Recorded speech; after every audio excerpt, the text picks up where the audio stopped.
Hi, my name is Callie. I'm Jason's little sister. I'm from Sammamish, Washington, and I am here to talk about what it means to be a Black woman in this moment in history.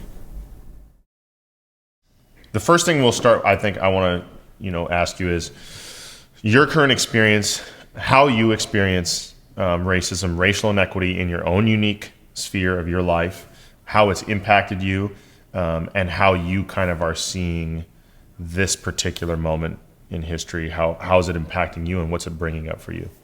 I mean, how racial inequities impacted me, as an adult right now in my life, mainly focuses probably around my daughter. She's 5.5, and I think, and she's a quarter white, 3/4 black, so she just looks black. She's a little bit darker than I am, and so her hair is curlier than mine, and I think that she doesn't get to blend in as much as I got to, and so I'm hyper-focused on trying to have a world that's equal for her and trying to fight that within the school system and with, just our interactions, our day-to-day interactions, and then specifically trying to educate my husband, because Aziz is from Senegal, West Africa, and he moved here when he was 18. So he doesn't have that kind of rule book of oppression, and he doesn't understand how all the time to operate within our society and what's acceptable and what's not. And so I kind of am put in this weird position where I'm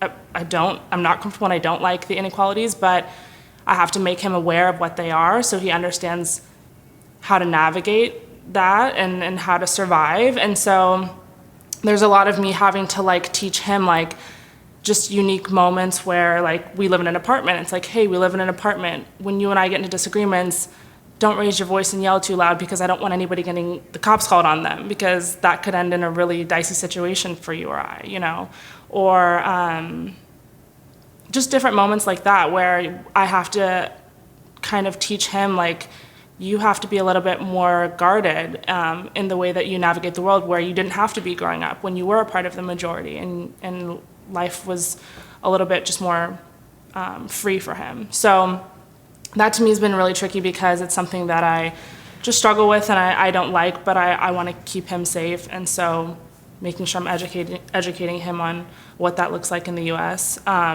Which is kind of interesting, I think, even just to talk about that idea that there is a discrepancy, that people in Africa, when they're amongst their own color, they're good. And then when they come to America, it's a whole different world where they now have to be vigilant, where they didn't before, where they're wait a minute, why would I be assumed to be? I can imagine it being kind of well, why would I have to be worried about the police? I've done nothing wrong. Well, why would I have to be worried about raising my voice? Everybody gets angry. Right. Why would I have to worry about so many things? And as you and I know, it's a long list. Mm-hmm. So I can imagine it's a lot to try to drinking from a fire hose when you get here and you're trying to do it. The other thing that I'm interested about is you and your experience of race, how it first touched you in your life, because you and me, right, being brother and sister, we grew up in an area in one part of our life where it was more diverse, and then by the time we moved out to a suburb of Seattle, we were one of, I don't even know how many you were, for me, one of three or four, right? One of two, yeah. Okay? And it was primarily all white kids. Maybe I had a couple Asian kids in my class, and I think I had one Indian kid in my class, but that was it, right? And how racism how you first bumped into it, and kind of what would you say have kind of been the impacts on you, and especially as a Black woman, which historically is the most quiet voice, I think, when it comes to this issue, but has always been a large half the component that's experiencing racial prejudice, where it exists. What's that been like for you? Where'd you first touch it, and kind of what are the impacts of it for you? Yeah, when we moved to Woodinville, I was 4, I think. Mm-hmm. So for me, I didn't really get to have that experience of having previously lived in an area that was more diverse, whereas you had more memories there. So it felt normal to me moving to an affluent area and being in the nice homes and all that stuff, until school started in kindergarten when I was 5, and that's right away, I think, just the comments that were made to me by other kids about my hair and my skin color, and I was a little bit taller than the kids in my class, so I think I just stood out. But as I moved through the different grades and got older, I just felt so called out by teachers for similar behavior that other kids did, like speaking out of turn or not raising my hand or disagreeing or just normal kid things. And I felt so called on the carpet and in trouble. And I wouldn't have at the time I wouldn't have innately attributed it to racism because I'm a kid, but luckily I did have my support system in my family, and I could talk to you and my parents, and my mom was like, our mom obviously is so like for us and happy to have those conversations. So I did have that outlet to go to her, and having white parents for me was like such a like an unspoken armor that I always had, because I just knew like if things went really bad, like mom would step in and save the day. And like my dad, like our biological black dad, like loved him to death, but as much as he would want to be there for us and would if we needed him, it just didn't carry the same weight that like mom had, you know? So that for me was probably when I first encountered it, but I had this sense of invincibility, like going all through school. So even when I dealt with it, I was just like, you can say whatever you want, because like my mom's gonna come in here and she will like tear the place down if she has to. So I didn't have, I had that access to that privilege, and that to me was something that once now I became a mom, I started to fear that I don't have that access anymore. And when like school gets hard for Zara and I see the prejudice and bias, I get concerned that like, how am I gonna go in there and throw a fit and make it right and make sure they treat her well? And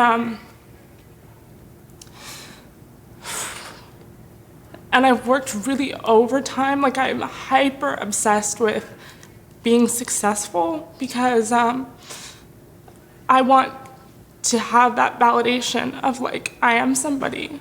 I'm more than what you would assume. I'm more than what you see. And you're not gonna treat my kid any kind of way. And it's not fair, and it plays right into like the bias and the prejudice and all of that stuff. And I know my privilege allows me to access those opportunities and the jobs that I've been able to get. But it's my way of just trying to protect my family.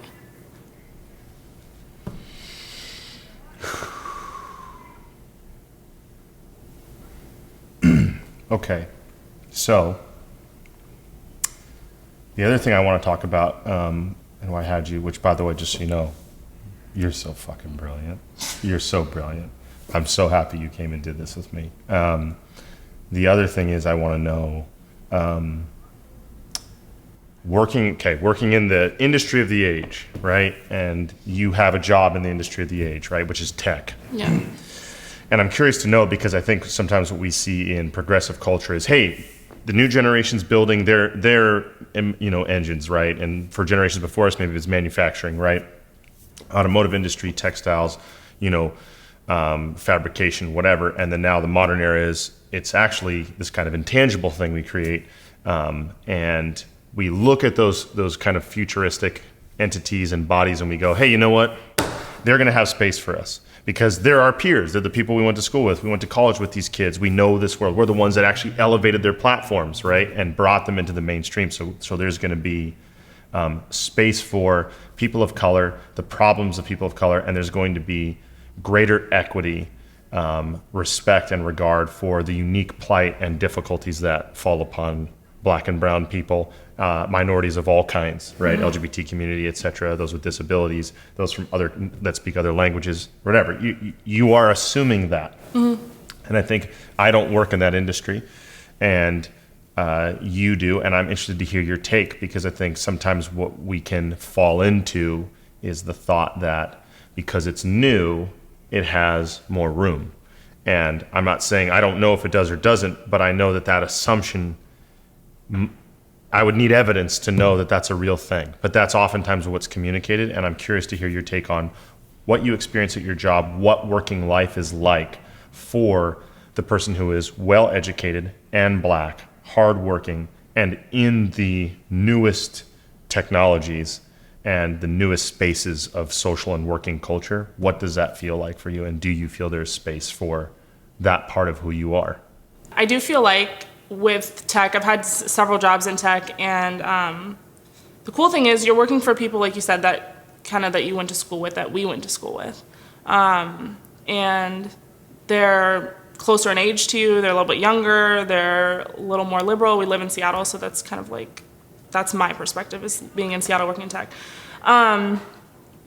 But I've definitely worked in places where it just, depending on the environment you're in, I don't prefer to work in, startups sometimes have been a struggle for me when I've worked in like that kind of like scrappier environment, because when you're really trying to make something happen, there's not always time to stop. It feels like that they've not made time to stop and work out like, what's our diversity and inclusion policy, or what's that look like for us? And when you don't consciously stop and get that sorted out, you don't have one, and then you just kind of go with the status quo. And so it's very easy in those environments for myself to kind of get lost and feel not seen and not heard.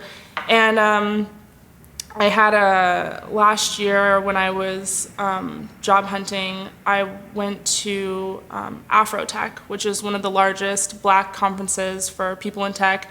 And it was held in Oakland last year, which was the first time that it held in Oakland. Previously, it had been in San Francisco. So it was really cool to have all like the Black food vendors and Black businesses that were supporting the conference. And then you're seeing 10,000 Black people that work in tech. And those are people like, you've never seen Black people do these jobs before, especially living in Seattle. It's just like so exciting and encouraging. So when I was there, I especially got to see that like there is progress being made, and I think tech is a really good avenue for Black people, because depending on the job of what you do in tech, it can kind of level the playing field a little bit. Like if you can code really well, or if you can solve these problems really well, or if you have, kind of a diverse background and you can bring that into different spaces and solutions, that it does seem to be really, celebrated and welcomed. But the access to learn those skills, that's where it gets a little tricky. And so if you can learn them and you can take the time and the money to learn those skills, I think it's a really good place for Black people to be, and I would hope more Black people start to look into tech and to move in that area. But if there's not the resources to do that, then you just have more of the same. But the really cool part about going to that conference was just seeing just all the new spaces that Black people are creating for other Black people in tech. And I think that's kind of the goal, is like once you get somewhere to really make sure you're lifting up your community. And I've had a lot of jobs in tech from other Black people, actually, other Black women specifically, that have helped me, coached me, referred me, and I've made sure to try to really do the same and communicate that to my network, like this is something I'm happy to do. And because I just think like being elevated through your occupation, it just makes a big difference for yourself and your family. And so that's something that I'm really passionate about, and I try to help the people in my network. But yeah, I think that tech is something that can kind of like level the playing field, but not until the resources are equally available.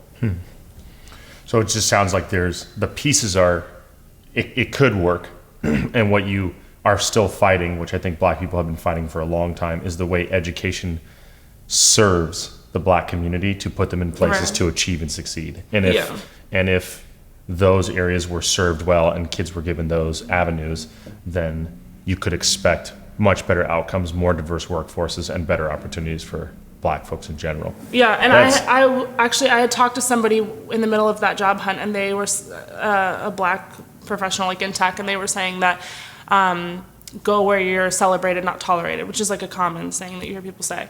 But for the first time, I actually had been in several places where I really did feel tolerated. And I think in my upbringing and having been in a predominantly white area, I felt like that was kind of enough, and that was nice of them to do that, and that like why should I be expecting anything more? And I didn't realize that I was settling for something less than equal. And so in continuing in my career and trying to find those spaces, I really heavily prioritized going to places and being around people where I was celebrated, and my differences and the things that I'm passionate about were the things that they actually wanted me for. Whereas before I felt like I'm gonna have to prove that I'm really good at maybe like being really technical or being really analytical, or things that skills that I did have, but didn't necessarily speak to who I am as a person and what my passions are. And so in talking to that person, I did make that like a priority in my job hunt and in relationships in my life in general.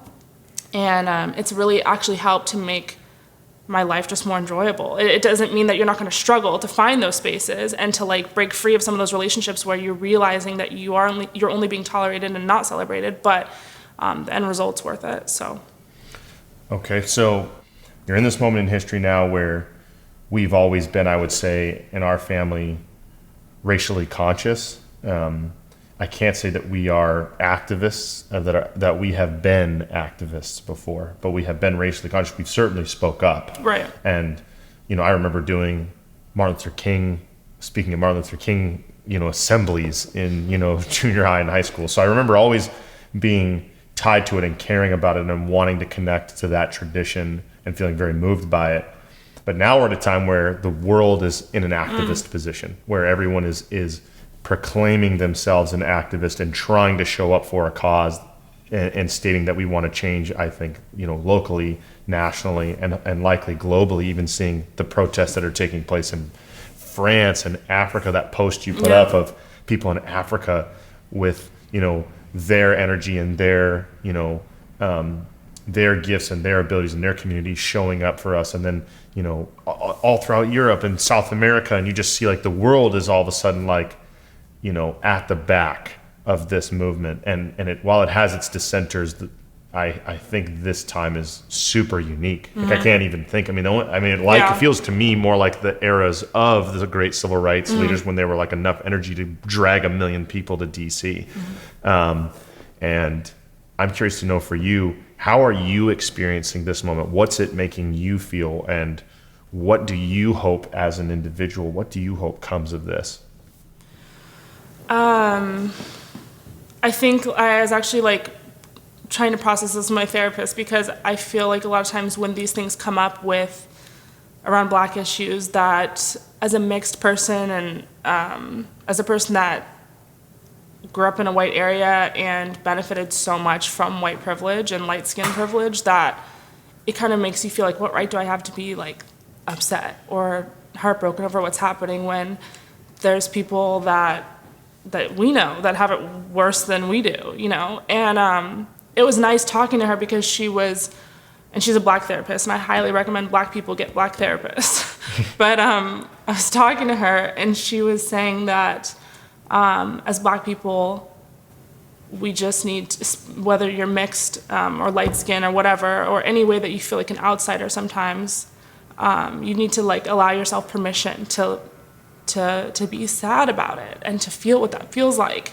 And so I think the whole week for me, this last week, just with the spotlight on it, it's made me feel really numb, I think, these last few days, because before I knew how I felt about Black issues and being a Black woman, and then when everyone's looking at you, like in your community and the people and the interactions that you're having, you're like, wait, is this my issue? Do I have a right to feel this way? Because it feels like it's uniquely happening to dark-skinned Black men and women, and it's not. It is, what we're seeing televised, but it's also happening in smaller ways to other people in our community, and that's something that I think all of our voices are really important, and to lift up dark-skinned people in our community and to support them in this and to make sure that we're there for them. So it's something where I didn't know how to feel. I didn't know if I had a right to feel any kind of way about it other than just like be there, but just through processing it, like, I don't know, it's just heavy, and I feel like